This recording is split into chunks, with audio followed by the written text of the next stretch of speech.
GNU प्यारे विद्यार्थियों 12th class ਦੀ ਇੰਗਲਿਸ਼ ਦੀ ਬੁੱਕ ਰੇਨਬੋ ਆਫ ਇੰਗਲਿਸ਼ ਉਸ ਕਿਤਾਬ ਦਾ section B poem number 2 on friendship. ਇਸ ਪੋਇਮ ਦੀ ਰੀਡਿੰਗ ਅਤੇ ਐਕਸਪਲੇਨੇਸ਼ਨ ਵਿਦ ਟ੍ਰਾਂਸਲੇਸ਼ਨ ਇਸ ਵੀਡੀਓ ਵਿੱਚ ਕਰਨ ਜਾ ਰਹੇ ਹਾਂ। ਤਾਂ ਤੁਸੀਂ ਵੀਡੀਓ ਨੂੰ ਬੜੇ ਧਿਆਨ ਦੇ ਨਾਲ ਸੁਣੋ ਅਤੇ ਦੇਖੋ ਅਤੇ ਜਿਹੜੇ ਔਖੇ ਸ਼ਬਦ ਇਹਦੇ ਵਿੱਚ ਆਉਣਗੇ ਉਹਨਾਂ ਨੂੰ ਨੋਟ ਡਾਊਨ ਕਰ ਲਓ, ਉਹਨਾਂ ਦੇ ਅਰਥ ਦੱਸੇ ਜਾਣਗੇ ਉਹ ਵੀ ਨੋਟ ਡਾਊਨ ਕਰ ਲਓ ਤੇ ਮਗਰੋਂ ਉਹਨਾਂ ਸ਼ਬਦਾਂ ਦੇ ਸਪੈਲਿੰਗ, ਅੱਖਰ ਜੋੜ ਅਤੇ ਉਹਨਾਂ ਦੇ ਅਰਥ ਚੰਗੀ ਤਰ੍ਹਾਂ ਤੁਸੀਂ ਕੰਠ ਕਰ ਲੈਣੇ ਨੇ। ਸੋ ਸ਼ੁਰੂ ਕਰੀਏ। ਪਹਿਲੇ ਇਸ ਕਵਿਤਾ ਬਾਰੇ ਜਾਣਕਾਰੀ ਹੈਗੀ ਹੈ। Introduction to the poem. The poem on friendship ਅਰਥਾਤ ਦੋਸਤੀ ਦੇ ਉੱਪਰ ਜੋ ਇਹ ਕਵਿਤਾ ਹੈ has been taken from the book, ਇਹ ਕਿਤਾਬ ਵਿੱਚੋਂ ਲਈ ਗਈ ਹੈ। ਦੀ ਪ੍ਰੋਫਿਟ ਪੈਗੰਬਰ, ਇਹ ਕਿਤਾਬ ਦਾ ਨਾਮ ਹੈ ਦੀ ਪ੍ਰੋਫਿਟ ਬਾਏ ਕਹਲੀਲ ਜਿਬਰਾਨ। ਕਹਲੀਲ ਜਿਬਰਾਨ ਬੱਚੋ ਲੈਬਨਾਨ ਵਿੱਚ ਇਹਨਾਂ ਦਾ ਜਨਮ ਹੋਇਆ ਸੀਗਾ। ਕਾਫੀ ਮਸ਼ਹੂਰ ਇਹ ਕਿਤਾਬ ਹੈ ਬੜੀ, ਦੀ ਪ੍ਰੋਫਿਟ ਇਹਨਾਂ ਦੀ। It was written in 1923, 1923 ਵਿੱਚ ਲਿਖੀ ਗਈ ਸੀ। It immediately brought the writer into the limelight. ਇਸ ਕਿਤਾਬ ਨੇ ਇੱਕੋ ਦਮ ਲਿਖਾਰੀ ਨੂੰ ਲੋਕਾਂ ਦੀ ਨਜ਼ਰਾਂ ਵਿੱਚ ਲੈ ਆਂਦਾ। ਲਾਈਮਲਾਈਟ ਨੇ ਮਸ਼ਹੂਰ ਕਰ ਦਿੱਤਾ। So to bring into limelight ਹੁੰਦਾ ਮਤਲਬ ਕਿਸੇ ਉਹਨੂੰ ਬੰਦੇ ਨੂੰ ਮਸ਼ਹੂਰ ਕਰ ਦੇਣਾ। ਐਂਡ ਮੇਡ ਹਿਮ ਪਪੂਲਰ, ਅਤੇ ਉਹਨਾਂ ਨੂੰ ਹਰਮਨ ਪਿਆਰਾ ਕਰ ਦਿੱਤਾ, ਹਰ ਦਿਲ ਅਜ਼ੀਜ਼ ਬਣਾ ਦਿੱਤਾ। In this simple poem, ਇਹ ਜਿਹੜੀ ਇੱਕ ਸਧਾਰਨ ਜੀ ਕਵਿਤਾ ਹੈ, the poet extol ਹੁੰਦਾ ਹੈ ਬੱਚਿਓ ਵਡਿਆਉਣਾ, ਸਿਫਤ ਸਲਾਹ ਕਰਨੀ, ਸਿਫਤਾਂ ਕਰਨੀਆਂ, ਬੱਲੇ ਬੱਲੇ ਕਰਨੀ। The poet extols the virtues ਬਣੇ ਗੁਣ, advantages ਬਣੇ ਫਾਇਦੇ of having friends, ਅਰਥਾਤ ਜਿਹੜੇ ਦੋਸਤ ਨੇ ਉਹਨਾਂ ਦੇ ਦੋਸਤੀ ਮਤਲਬ ਕਿ ਦੋਸਤਾਂ ਦਾ ਹੋਣਾ, ਉਹਦੇ ਗੁਣ ਅਤੇ ਫਾਇਦਿਆਂ ਬਾਰੇ ਜਿਹੜਾ ਕਵਿਤਾ ਦੇ ਵਿੱਚ ਕਵੀ ਹੈ ਉਹਦੀ ਖੂਬੀਆਂ ਦਾ ਵਰਣਨ ਕਰਦਾ ਹੈ, ਉਹਦੀ ਵਡਿਆਈਆਂ ਕਰਦਾ ਹੈ। ਫਿਰ ਕਹਿੰਦੇ ਆ friend is a gift of God, ਜਿਹੜਾ ਦੋਸਤ ਹੈ, ਇੱਕ ਕੋਈ ਦੋਸਤ ਹੈ ਉਹ ਪਰਮਾਤਮਾ ਦਾ, ਵਾਹਿਗੁਰੂ ਦਾ ਵੱਲੋਂ ਦਿੱਤਾ ਗਿਆ ਇੱਕ ਤੋਹਫਾ ਹੈ। ਹੀ is God's way of answering your needs, ਜਿਹੜਾ ਮਿੱਤਰ ਹੈ ਉਹ ਤੁਹਾਡੀਆਂ ਲੋੜਾਂ ਪੂਰੀਆਂ ਕਰਨ ਦਾ ਇੱਕ ਵਾਹਿਗੁਰੂ ਦਾ ਢੰਗ ਹੈ। ਮਤਲਬ ਕਿ ਵਾਹਿਗੁਰੂ ਤੁਹਾਡੀ ਅਰਦਾਸ ਆਪਣੇ ਮਤਲਬ ਕਿ ਤੁਹਾਡੇ ਦੋਸਤ ਰਾਹੀਂ ਪੂਰੀ ਕਰ ਦਿੰਦਾ ਹੈ, ਤੁਹਾਡੀ ਲੋੜਾਂ ਪੂਰੀਆਂ ਹੋ ਜਾਂਦੀਆਂ। ਤੁਸੀਂ ਕੋਈ ਤੁਹਾਡੇ ਹਿਰਦੇ ਦੀ ਦਰਦ ਹੈ, ਕੋਈ ਵੇਦਨਾ ਹੈ, ਤੁਸੀਂ ਕੋਈ ਤਰਲਾ ਲੈਂਦੇ ਹੋ, ਅਰਦਾਸ ਕਰਦੇ ਹੋ, ਤੇ ਕੋਈ ਵਾਹਿਗੁਰੂ ਤੁਹਾਡੇ ਮਿੱਤਰ ਰਾਹੀਂ ਤੁਹਾਡੀ ਲੋੜ ਉਹ ਪੂਰੀ ਕਰ ਦਿੰਦਾ ਹੈ। ਵੀ ਨਰਚਰ ਦਾ ਮਤਲਬ ਹੁੰਦਾ ਹੈ ਪਰਵਰਿਸ਼ ਕਰਨੀ, ਕਿਸੇ ਚੀਜ਼ ਨੂੰ ਪੌਸ਼ਟਿਕਤਾ ਪ੍ਰਦਾਨ ਕਰਨੀ, ਉਹਨੂੰ ਤਗੜਾ ਕਰਨਾ।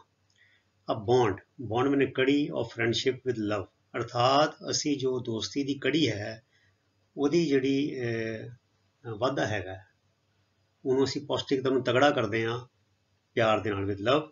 And in return we get gratitude ਹੁੰਦਾ ਸ਼ੁਕਰਾਨਾ, ਥੈਂਕਸ ਗਿਵਿੰਗ ਵੀ ਹੋਈ ਹੈ ਧੰਨਵਾਦ, ਤੇ ਬਦਲੇ ਵਿੱਚ ਸਾਨੂੰ ਸ਼ੁਕਰਾਨਾ ਜਾਂ ਧੰਨਵਾਦ ਪ੍ਰਾਪਤ ਹੁੰਦਾ ਹੈ।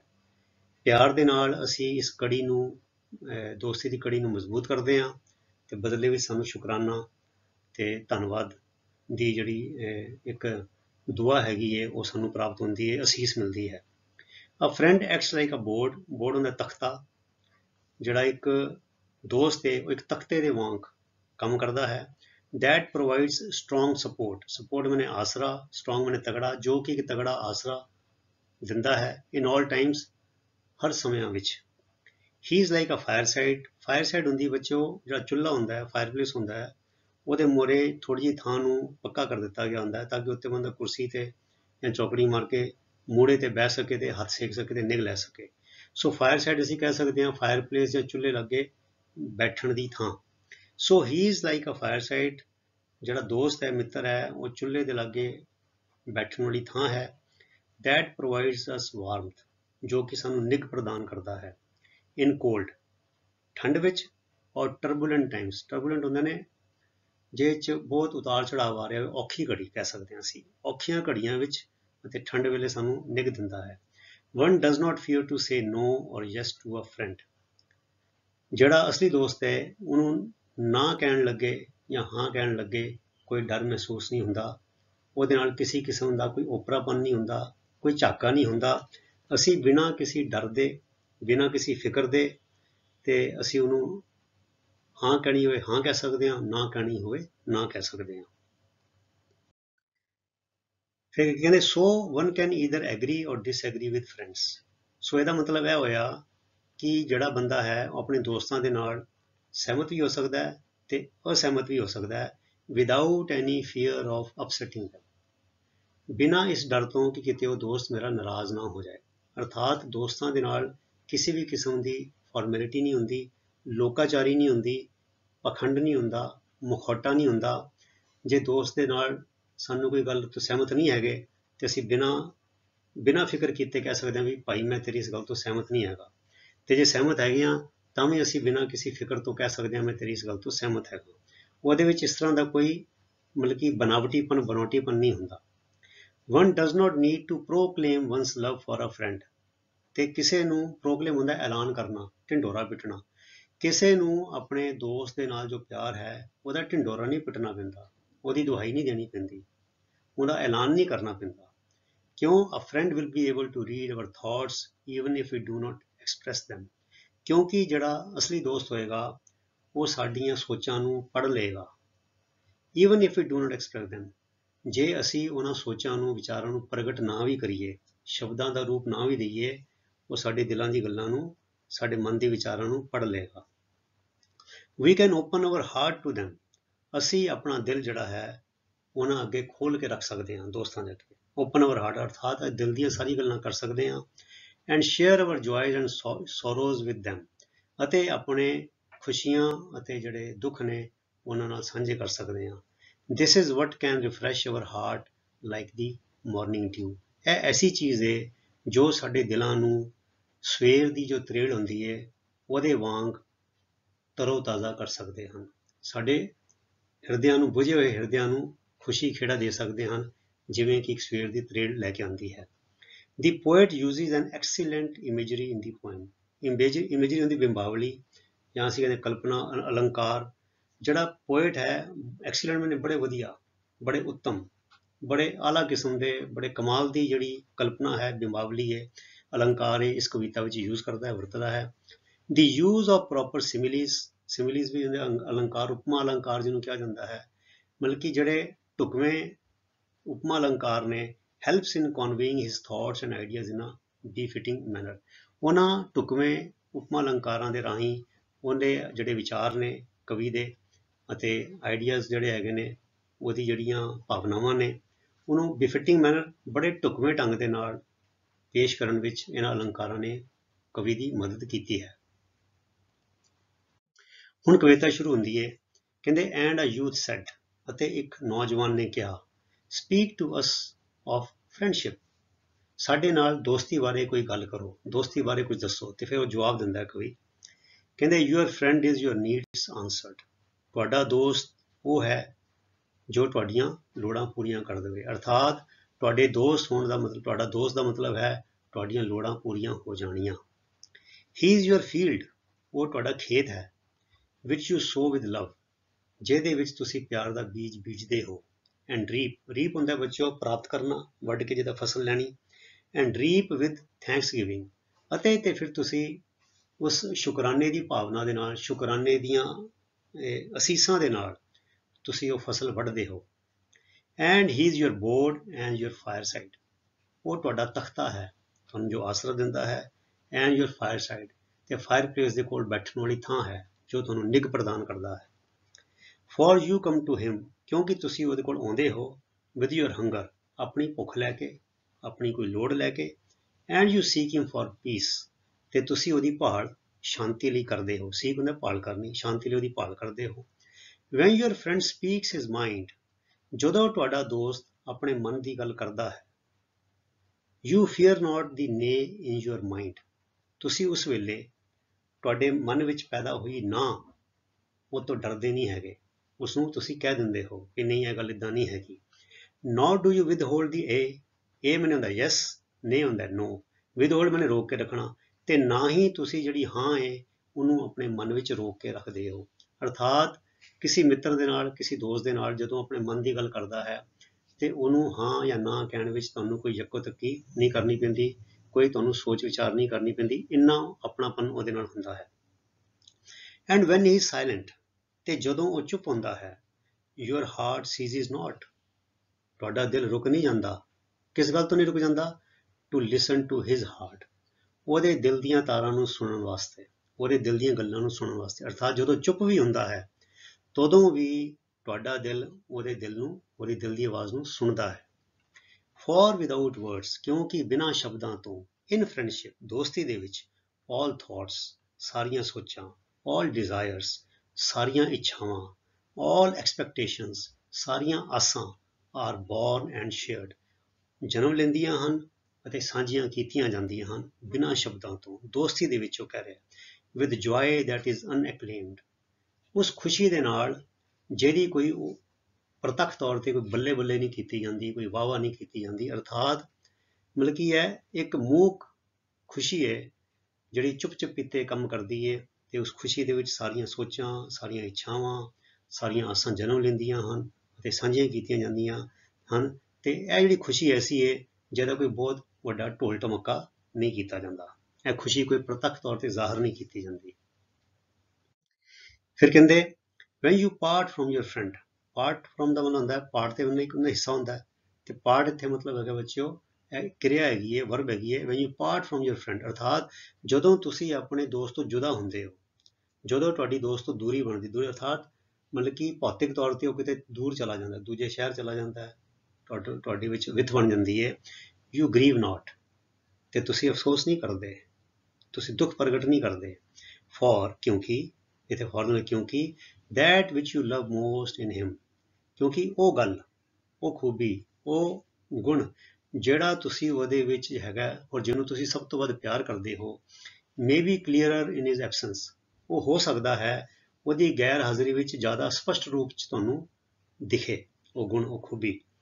as the mountain to the climber is clearer from the plain, ਹੁਣ ਇੱਥੇ ਕਵੀ ਉਦਾਹਰਨ ਦਿੰਦਾ ਵੀ ਇਹ ਕਿਵੇਂ ਹੋਵੇ, ਕਹਿੰਦੇ ਜਿਵੇਂ ਕਿ ਇੱਕ ਪਹਾੜ ਤੇ ਚੜ੍ਹਨ ਵਾਲੇ ਨੂੰ ਜਿਹੜਾ ਪਹਾੜ ਹੈਗਾ ਉਹ ਦੂਰ ਖੜੇ ਮੈਦਾਨ ਦੇ ਵਿੱਚ ਉਹਨੂੰ ਪਹਾੜ ਜ਼ਿਆਦਾ ਸਪਸ਼ਟ ਰੂਪ 'ਚ ਜ਼ਿਆਦਾ ਵਧੀਆ ਨਜ਼ਰ ਆਉਂਦਾ ਹੈ, ਬਜਾਏ ਇਸਦੇ ਕਿ ਉਹ ਪਹਾੜ ਤੇ ਚੜ੍ਹੇ ਤੇ ਤਦ ਉਹਨੂੰ ਪਹਾੜ ਪੂਰਾ ਨਜ਼ਰ ਨਹੀਂ ਆਉਂਦਾ, ਉਹਨੂੰ ਆਪਣਾ ਆਲੇ ਦੁਆਲੇ ਦਾ ਕੁਝ ਮਤਲਬ ਕਿ ਕੁਝ ਘੇਰਾ ਹੀ ਨਜ਼ਰ ਆਉਂਦਾ ਹੈ।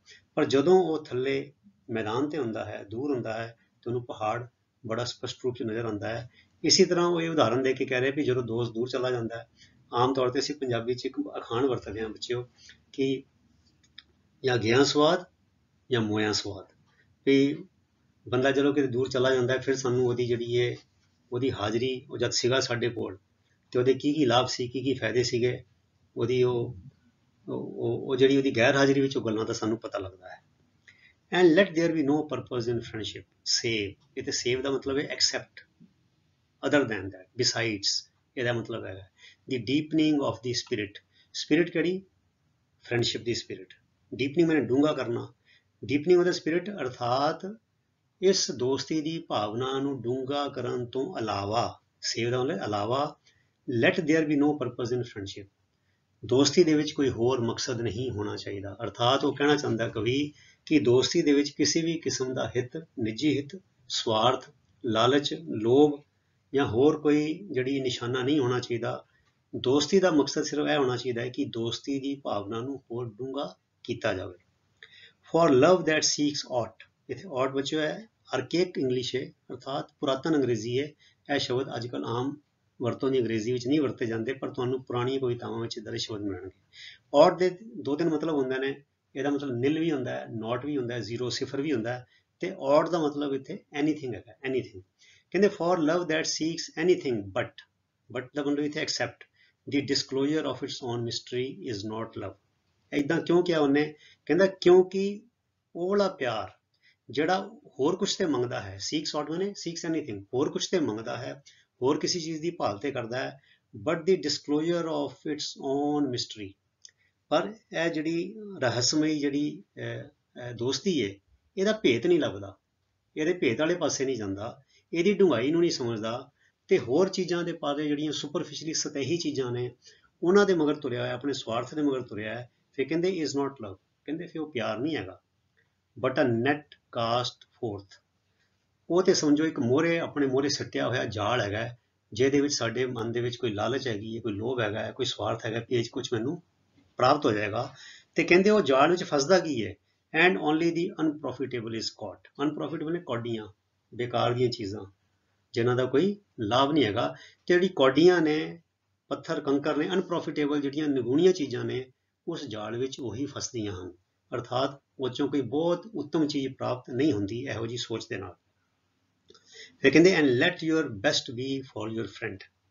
ਤੁਹਾਡਾ ਆਪਣਾ ਆਪ ਦਾ ਜਿਹੜਾ ਉੱਤਮ ਰੂਪ ਹੈਗਾ, ਤੁਹਾਡਾ ਜੋ ਬੈਸਟ ਹੈਗਾ ਬੀ ਫॉर ਯੂਅਰ ਫਰੈਂਡ, ਉਹ ਤੁਹਾਡੇ ਦੋਸਤ ਲਈ ਹੋਣਾ ਚਾਹੀਦਾ। ਅਰਥਾਤ ਆਪਣੇ ਦੋਸਤ ਲਈ ਵੱਧ ਤੋਂ ਵੱਧ ਜੋ ਹੋ ਸਕੇ, ਜੋ ਤੁਹਾਡੀ ਸਮਰੱਥਾ ਹੈ, ਜਿੰਨੀ ਤੁਹਾਡੀ ਸਮਰੱਥਾ ਹੈ ਉਨਾ ਤੁਹਾਡੇ ਦੋਸਤ ਲਈ ਉਪਲਬਧ ਹੋਣਾ ਚਾਹੀਦਾ ਹੈ, ਉਹਦੇ ਲਈ ਕਰੋ। If he must know the ebb of your tide. ਹੁਣ ਐਬ ਕੀ ਹੁੰਦਾ ਬੱਚਿਓ? ਟਾਈਡ ਪਹਿਲੇ ਤਾਂ ਟਾਈਡ ਹੁੰਦਾ ਜਵਾਰ ਭਾਟਾ। ਜਵਾਰ ਭਾਟਾ ਕੀ ਹੁੰਦਾ ਬੱਚਿਓ?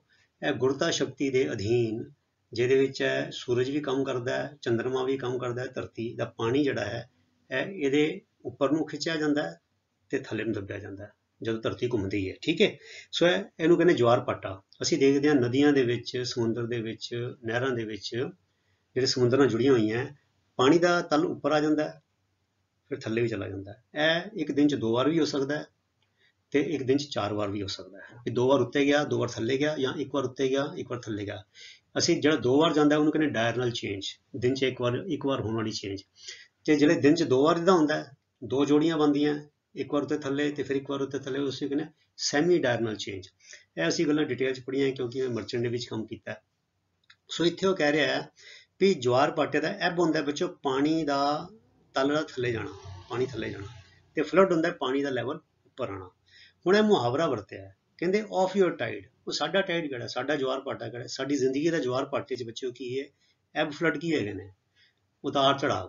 ਅਸੀਂ ਕਹਿ ਸਕਦੇ ਖੁਸ਼ੀ ਗਮੀ, ਜਾਂ ਦੁੱਖ ਔਰ ਸੁੱਖ, ਜਾਂ ਲਾਹਾ ਤੋਟਾ, ਇਹੀ ਕਹਿ ਸਕਦੇ ਹਾਂ। ਠੀਕ ਹੈ, ਮਾਨ ਅਪਮਾਨ, ਨਿੰਦਾ ਉਸਤਤ, ਜਿੱਦਾਂ ਅਸੀਂ ਕਹਿ ਦਿੰਦੇ ਹਾਂ ਹਨਾ।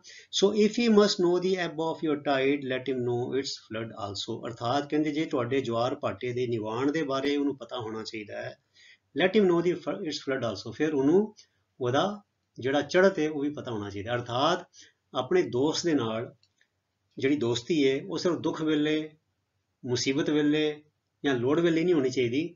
ਜਦੋਂ ਤੁਹਾਡੇ ਕੋਲ ਕੁਝ ਆਇਆ ਹੈ, ਖੁਸ਼ੀ ਆਈ ਹੈ, ਕੋਈ ਖੁਸ਼ਹਾਲੀ ਆਈ ਹੈ, ਜਾਂ ਕੋਈ ਖੁਸ਼ੀ ਦਾ ਮੌਕਾ ਆਇਆ, ਤੇ ਉਹਦੇ ਬਾਰੇ ਵੀ ਦੋਸਤ ਨੂੰ ਪਤਾ ਹੋਣਾ ਚਾਹੀਦਾ। ਅਰਥਾਤ ਦੋਸਤ ਅਸਲ ਵਿੱਚ ਉਹ ਹੈ ਜੋ ਦੁੱਖ ਔਰ ਸੁੱਖ ਦੋਨਾਂ ਵਿੱਚ ਸ਼ਰੀਕ ਹੋਵੇ। ਇਹ ਨਹੀਂ ਕਿ ਇਕੱਲਾ ਦੁੱਖਾਂ ਵਿੱਚ ਦੋਸਤ ਦੇ ਕੋਲ ਜਾਓ ਤੇ ਸੁੱਖ ਦੇ ਵਿੱਚ ਉਹਨੂੰ ਭੁਲਾ ਦਿਓ, ਇਹਦਾ ਇਹ ਮਤਲਬ ਹੈ।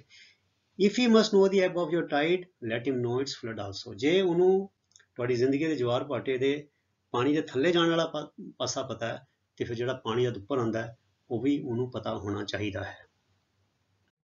ਫਿਰ ਕਹਿੰਦੇ ਫॉर, ਕਿਉਂਕਿ ਵਟ ਇਜ਼ ਯੂਅਰ ਫਰੈਂਡ। ਉਹ ਫਿਰ ਦੋਸਤ ਕਾਹਦਾ ਹੋਇਆ? ਮਤਲਬ ਕਿ ਉਹ ਦੋਸਤ ਨਹੀਂ ਹੈ ਫਿਰ। That you should seek him with hours to kill, ਕਿ ਜੇ ਤੁਸੀਂ ਉਹਦੀ ਭਾਲ ਸਿਰਫ ਆਪਣਾ ਸਮਾਂ ਟਪਾਉਣ ਲਈ ਕਰਦੇ ਹੋ। ਆਵਰਸ ਟੂ ਕਿਲ ਹੁੰਦਾ ਵੀ ਸਮਾਂ ਟਪਾਉਣਾ, ਕਹਿੰਦੇ ਮੱਖੀਆਂ ਮਾਰਨੀਆਂ ਆਮ ਤੌਰ ਤੇ ਕਹਿੰਦੇ। ਵੀ ਜਿਹੜਾ ਬੰਦਾ ਕੁਝ ਨਹੀਂ ਕਰ ਰਿਹਾ, ਕਹਿੰਦੇ ਮੱਖੀਆਂ ਮਾਰ ਰਿਹਾ, he is killing his time, ਵੀ ਟਾਈਮ ਟਪਾ ਰਿਹਾ, ਕੋਈ ਸਾਰਥਕ ਚੀਜ਼, ਕੋਈ ਉਸਾਰੂ ਕੰਮ ਉਹ ਨਹੀਂ ਕਰ ਰਿਹਾ। ਕਹਿੰਦੇ ਜੇ ਤੇ ਦੋਸਤ ਦੇ ਨਾਲ ਤੁਸੀਂ ਸਮਾਂ ਸਿਰਫ ਟਪਾਉਂਦੇ ਪਏ ਹੋ, ਟਾਈਮ ਪਾਸ ਕਰਦੇ ਪਏ ਹੋ, ਤੇ ਫਿਰ ਕਹਿੰਦੇ ਫਿਰ ਉਹ ਦੋਸਤ ਨਹੀਂ ਹੈਗਾ। ਫਿਰ ਦੋਸਤ ਕਾਹਦਾ ਹੋਇਆ? Seek him always with hours to live. ਕਹਿੰਦੇ ਉਹਦੀ ਭਾਲ ਸਿਰਫ ਇਸ ਕਰ ਲੈ ਕਰੋ ਕਿ ਜਿਹੜੇ ਘੰਟੇ ਨੇ ਉਹ ਜੀਵੇ ਜਾਣ, ਉਹ ਜੀਵਨ ਦੇ ਲੇਖੇ ਵਿੱਚ ਪੈ ਜਾਣ, ਉਹ ਕਿਤੇ ਉਸਾਰੂ ਕੰਮ ਵਾਲੇ ਪਾਸੇ ਜਾਣ, ਕਿਸੇ ਚੰਗੇ ਵਾਲੇ ਪਾਸੇ ਜਾਣ, ਜ਼ਿੰਦਗੀ ਨੂੰ ਉਚੇਰਾ ਲੈ ਕੇ ਜਾਣ। ਬੱਚਿਓ ਇਹ ਲਾਈਨਾਂ ਤੋਂ ਮੈਨੂੰ ਯਾਦ ਆ ਰਹੀ ਹੈ ਗੁਰਬਾਣੀ ਦੀ ਇੱਕ ਪੰਕਤੀ ਕਿ ਗੁਰੂ ਸਾਹਿਬ ਕਹਿੰਦੇ ਨੇ ਜਿਨ੍ਹਾਂ ਦੇ ਸੰਦੜਿਆਂ ਦੁਰਮਤ ਵੰਝੈ। ਦੁਰਮਤ ਹੁੰਦੀ ਭੈੜੀ ਮਤ, ਵੰਝੈ ਮੈਨੇ ਦੂਰ ਹੋ ਜਾਏ। ਜਿਨ੍ਹਾਂ ਦੇ ਸੰਦੜਿਆਂ, ਜਿਨ੍ਹਾਂ ਦੇ ਦਰਸ਼ਨ ਕੀਤਿਆਂ, ਜਿਨ੍ਹਾਂ ਦੀ ਸੰਗਤ ਵਿੱਚ ਬੈਠਿਆਂ, ਦੁਰਮਤ ਵੰਝੈ, ਜਿਹੜੀ ਭੈੜੀ ਮੱਤ ਹੈ ਉਹ ਚਲੀ ਜਾਵੇ। ਮਿੱਤਰ ਅਸਾਡੜੇ ਸਹੀ, ਸਾਡੇ ਅਸਲੀ ਮਿੱਤਰ, ਅਸਲੀ ਦੋਸਤ ਉਹੀ ਨੇ। ਸੋ ਬੱਚਿਓ ਕਿੰਨਾ ਸੋਹਣਾ ਮਾਪਦੰਡ ਗੁਰੂ ਗ੍ਰੰਥ ਸਾਹਿਬ ਜੀ ਨੇ ਸਾਨੂੰ ਦਿੱਤਾ ਹੈ ਵੀ ਜਿਹੜੇ ਦੋਸਤ ਤੁਹਾਨੂੰ ਫੁਕਰੇਪਨ ਵਾਲੇ ਪਾਸੇ ਲੈ ਕੇ ਜਾਣ, ਅਵਾਰਾਗਰਦੀ ਵਾਲੇ ਪਾਸੇ ਲੈ ਕੇ ਜਾਣ, ਨਸ਼ਿਆਂ ਵਾਲੇ ਪਾਸੇ ਲੈ ਕੇ ਜਾਣ, ਕੁਝ ਚਲੋ ਕਲਾਸ ਬੰਕ ਮਾਰਦੇ ਆ, ਫਿਲਮ ਦੇਖਣ ਚੱਲਦੇ ਆ, ਅਖਾੜੇ ਤੇ ਚੱਲਦੇ ਆ, ਇੱਧਰ ਚੱਲਦੇ ਆ, ਅਵਾਰਾਗਰਦੀ ਕਰਦੇ ਆ, ਉਹ ਤੁਹਾਡੇ ਦੋਸਤ ਨਹੀਂ ਹੈਗੇ, ਉਹ ਅਸਲ ਵਿੱਚ ਤੁਹਾਡੇ ਦੁਸ਼ਮਣ ਨੇ। ਚਾਹੇ ਉਹ ਕੰਮ ਜਾਣ ਕੇ ਕਰ ਰਹੇ ਨੇ, ਚਾਹੇ ਅਣਜਾਣੇ 'ਚ ਕਰ ਰਹੇ ਨੇ, ਪਰ ਇਹ 'ਚ ਨੁਕਸਾਨ ਤੁਹਾਡਾ ਹੈ। ਪਰ ਜਿਹੜੇ ਤੁਹਾਨੂੰ ਸੰਗਤ ਵਾਲੇ ਪਾਸੇ ਤੋਰਦੇ ਨੇ, ਪੜ੍ਹਨ ਵਾਲੇ ਪਾਸੇ ਤੋਰਦੇ ਨੇ, ਜ਼ਿੰਦਗੀ ਨੂੰ ਚੇਰਾ ਲੈਣ ਵਾਲੇ ਪਾਸੇ ਤੋਰਦੇ ਨੇ, ਤੁਹਾਨੂੰ ਨਸ਼ਿਆਂ ਤੋਂ ਰੋਕਦੇ ਨੇ, ਫੁਕਰੇਪਨ ਤੋਂ ਰੋਕਦੇ ਨੇ, ਸਾਦਗੀ ਵਾਲੇ ਪਾਸੇ ਲੈ ਕੇ ਚੱਲਦੇ ਨੇ, ਪੜ੍ਹਨ ਵਾਲੇ ਪਾਸੇ, ਕੋਈ ਚੰਗੀ ਆਦਤਾਂ ਵਾਲੇ ਪਾਸੇ ਲੈ ਕੇ ਜਾਂਦੇ ਨੇ, ਉਹ ਅਸਲੀ ਸਾਡੇ ਦੋਸਤ ਨੇ। So seek him always with hours to live. ਜਿਹਦੇ ਨਾਲ ਘੰਟੇ ਜਿਹੜੇ ਨੇ ਉਹ ਕਿਸੇ ਲੇਖੇ 'ਚ ਆ ਜਾਣ, ਕੋਈ ਸਾਰਥਕ ਹੋ ਜਾਣ, ਉਹ ਉਹੋ ਜਿਹਾ ਦੋਸਤ, ਉਹਦੀ ਭਾਲ ਕਰੋ। ਕਹਿੰਦੇ for it is his to fill your need but not your emptiness. ਕਹਿੰਦੇ ਕਿਉਂਕਿ ਇਹ ਉਹਦੀ ਦੋਸਤੀ ਹੈ, ਇਟ ਇਜ਼ ਹਿਜ਼ ਉਹਦੀ ਕੀ ਉਹਦੀ ਦੋਸਤੀ ਹੈ, ਟੂ ਫਿਲ ਯੂਰ ਨੀਡ ਜਿਹਦੇ ਨਾਲ ਤੁਹਾਡੀ ਕੋਈ ਲੋੜ ਪੂਰੀ ਹੋਵੇ, ਲੋੜ ਦੀ ਭਰਪਾਈ ਹੋਵੇ, ਬਟ ਨਾਟ ਯੂਰ ਐਮਟੀਨੈਸ। ਪਰ ਇਹ ਨਹੀਂ ਕਿ ਤੁਹਾਡਾ ਖਾਲੀਪਨ ਹੈਗਾ ਤੇ ਉਹ 'ਚ ਥਾਂ ਭਰਨ ਲਈ ਉਹਨੇ ਕੋਈ ਟਾਈਮ ਪਾਸ ਕਰਨ ਲਈ ਤੁਹਾਨੂੰ ਕੋਈ ਖਿਡੌਣਾ ਜਾਂ ਤੁਹਾਨੂੰ ਕੋਈ ਇੱਕ ਮਤਲਬ ਕਿ ਇੱਕ ਚੀਜ਼ ਚਾਹੀਦੀ ਹੈ ਜਿਹਦੇ ਰਾਹੀਂ ਮੇਰਾ ਟਾਈਮ ਪਾਸ ਹੋ ਜਾਏ। And in the sweetness of friendship, ਤੇ ਕਹਿੰਦੇ ਇਹ ਜਿਹੜੀ ਦੋਸਤੀ ਦੀ ਜੋ ਮਿਠਾਸ ਹੈ, ਲੈਟ ਦੇਅਰ ਬੀ ਲਾਫਟਰ, ਇਹ 'ਚ ਹਾਸਾ ਹੋਵੇ, ਐਂਡ ਸ਼ੇਅਰਿੰਗ ਆਫ ਪਲੇਜ਼ਰਸ, ਅਤੇ ਖੁਸ਼ੀਆਂ ਦੀ ਸਾਂਝ ਹੋਵੇ, ਫॉर ਕਿਉਂਕਿ ਇਨ ਦੀ ਡਿਊ ਆਫ ਲਿਟਲ ਥਿੰਗਸ, ਇਹ ਛੋਟੀਆਂ ਛੋਟੀਆਂ ਚੀਜ਼ਾਂ ਦੀ ਤਰੇਲ ਦੇ ਵਿੱਚ, ਦੀ ਹਾਰਟ ਫਾਈਂਡ ਇਟਸ ਮਾਰਨਿੰਗ, ਜਿਹੜਾ ਦਿਲ ਹੈਗਾ ਉਹਨੂੰ ਆਪਣੀ ਸਵੇਰ ਪ੍ਰਾਪਤ ਹੁੰਦੀ ਹੈ, ਐਂਡ ਇਜ਼ ਰਿਫਰੈਸ਼ਡ, ਅਤੇ ਤਰੋਤਾਜ਼ਾ ਹੋ ਜਾਂਦਾ ਹੈ, ਅਰਥਾਤ ਬੁਝੇ ਹੋਏ ਹਿਰਦੇ ਨੂੰ ਇੱਕ ਲੋ ਮਿਲਦੀ ਹੈ। ਮਾਰਨਿੰਗ ਕਿਹਦਾ ਪ੍ਰਤੀਕ ਹੈ ਬੱਚਿਓ? ਕਹਿੰਦੇ ਇੱਕ ਨਵੇਕਲੇਪਨ ਦੀ ਤਿਆਰੀ, ਕਹਿੰਦੇ ਨਵਾਂ ਦਿਨ, ਸੂਰਜ ਡੁੱਬੇ ਵੱਲ ਨਾ ਦੇਖੋ, ਸੂਰਜ ਚੜ੍ਹੇ ਵੱਲ ਦੇਖੋ, ਅਰਥਾਤ ਆਪਟੀਮਿਜ਼ਮ ਦੀ, ਆਸ਼ਾਵਾਦ ਦੀ। ਅਰਥਾਤ ਕਹਿੰਦੇ ਜਿਹੜੀਆਂ ਛੋਟੀਆਂ ਛੋਟੀਆਂ ਚੀਜ਼ਾਂ ਨੇ ਇਹ ਉਸ ਤਰੇਲ ਦਾ ਕੰਮ ਕਰਦੀਆਂ ਨੇ ਜਿਹਦੇ ਰਾਹੀਂ ਸਾਨੂੰ ਇੱਕ ਨਵੀਂ ਸਵੇਰ ਜਿਹੜੀ ਹੈ ਉਹ ਪ੍ਰਾਪਤ ਹੁੰਦੀ ਹੈ, ਜ਼ਿੰਦਗੀ ਨੂੰ ਇੱਕ ਨਵੀਂ ਦਿਸ਼ਾ ਮਿਲਦੀ ਹੈ, ਮਨੁੱਖ ਤਰੱਕੀ ਵਾਲੇ ਪਾਸੇ ਤੁਰਦਾ ਹੈ। ਜਿੱਦਾਂ ਗੁਰੂ ਸਾਹਿਬ ਨੇ ਨਾਨਕ ਭਗਤਾਂ ਸਦਾ ਵਿਗਾਸ, ਇਹ ਨਾਨਕ ਜਿਹੜੇ ਗੁਰੂ ਨਾਲ ਦੋਸਤੀ ਕਰ ਲੈਂਦੇ ਨੇ, ਜਿਹੜੇ ਅਕਾਲ ਪੁਰਖ ਵਾਹਿਗੁਰੂ ਨਾਲ ਦੋਸਤੀ ਕਰ ਲੈਂਦੇ ਨੇ, ਉਹਦੀ ਭਗਤੀ ਕਰਦੇ ਨੇ, ਉਹ ਸਦਾ ਵਿਗਾਸ, ਉਹ ਸਦਾ ਹਮੇਸ਼ਾ ਖੇੜੇ ਵਿੱਚ ਰਹਿੰਦੇ ਨੇ, ਉਹਨਾਂ ਦੇ ਦਿਲ ਕਦੀ ਵੀ ਮੁਰਝਾਉਂਦੇ ਨਹੀਂ ਹੈਗੇ, ਉਹ ਹਮੇਸ਼ਾ ਚੜ੍ਹਦੀ ਕਲਾ ਵਿੱਚ ਰਹਿੰਦੇ ਨੇ। ਸੋ ਅਸੀਂ ਅਕਾਲ ਪੁਰਖ ਨੂੰ ਆਪਣਾ ਦੋਸਤ ਬਣਾਈਏ, ਗੁਰੂ ਗ੍ਰੰਥ ਸਾਹਿਬ ਨੂੰ ਆਪਣਾ ਦੋਸਤ ਬਣਾਈਏ, ਤੇ ਜਿਹੜੇ ਉਹਨਾਂ ਨਾਲ ਜੁੜੇ ਹੋਏ ਨੇ ਉਹ ਗੁਰਮੁਖਾਂ ਨੂੰ ਆਪਣੇ ਦੋਸਤ ਬਣਾਈਏ, ਤੇ ਫਿਰ ਸਾਡੀ ਜਿਹੜੀ ਹੈ ਇਹ ਜਿਹੜੇ ਟਾਈਮ ਪਾਸ ਨਹੀਂ ਹੋਏਗਾ, ਫਿਰ ਟਾਈਮ ਲੇਖੇ ਵਿੱਚ ਹੋ ਜਾਏਗਾ। ਸੋ ਐਸੀ ਪਿਆਰੇ ਵਿਦਿਆਰਥੀਓ, ਤੁਹਾਡੀ ਕਹਿਲੀਲ ਜਿਬਰਾਨ ਦੀ ਬੜੀ ਹੀ ਵਧੀਆ ਕਵਿਤਾ, ਜਿਸ ਦੀ ਅਸੀਂ ਰੀਡਿੰਗ, ਟਰਾਂਸਲੇਸ਼ਨ ਅਤੇ ਐਕਸਪਲੇਨੇਸ਼ਨ ਕੀਤੀ ਹੈ। ਸੋ ਤੁਸੀਂ ਇਸੇ ਤਰ੍ਹਾਂ ਨੇਮ ਦੇ ਨਾਲ, ਉਤਸ਼ਾਹ ਦੇ ਨਾਲ, ਅਨੁਸ਼ਾਸਨ ਨਾਲ ਆਪਣੀ ਪੜ੍ਹਾਈ ਕਰੀ ਚਲੋ, ਤੇ ਅਗਲੀ ਵੀਡੀਓ ਤੱਕ ਲਈ ਗੁੱਡ ਬਾਏ। ਤੁਹਾਡਾ ਸਾਰਿਆਂ ਦਾ ਬਹੁਤ ਬਹੁਤ ਧੰਨਵਾਦ। ਰੱਬ ਰਾਖਾ। Thank you very much.